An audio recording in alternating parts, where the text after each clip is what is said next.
Bharuch collector કચેરી ખાતે જિલ્લા કલેક્ટર ગૌરાંગ મકવાણાની અધ્યક્ષતામાં જિલ્લા સ્વાગત કાર્યક્રમ યોજાયો હતો। આ કાર્યક્રમનો મુખ્ય હેતુ નાગરિકો અને વહીવટી તંત્ર વચ્ચે સીધો સંવાદ સ્થાપિત કરવાનો હતો। કાર્યક્રમ દરમિયાન 37 જેટલા નાગરિકોએ વિવિધ પ્રકારની રજૂઆતો અને અરજીઓ રજૂ કરી।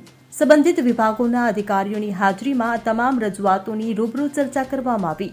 અધિકારીઓએ સ્થળ પર જ તમામ અરજીઓનો સંતોષકારક નિકાલ કર્યો। નાગરિકોની સમસ્યાનું ત્વરિત નિરાકરણ થતાં તેમણે જિલ્લા પ્રશાસન પ્રત્યે આભારની લાગણી વ્યક્ત કરી। કાર્યક્રમમાં જિલ્લા વિકાસ અધિકારી યોગેશ કાપસે, નિવાસી અધિક કલેક્ટર એનઆર ધાથલ, પ્રાંત અધિકારી અને નાયબ જિલ્લા પોલીસ અધિક્ષક સહિત વિવિધ વિભાગોના અધિકારીઓ હાજર રહ્યા હતા। Bureau report CN24 news. હવે જુઓ દેશ દુનિયાની તમામ ખબરો તમારી આંગળીના ટેરવે।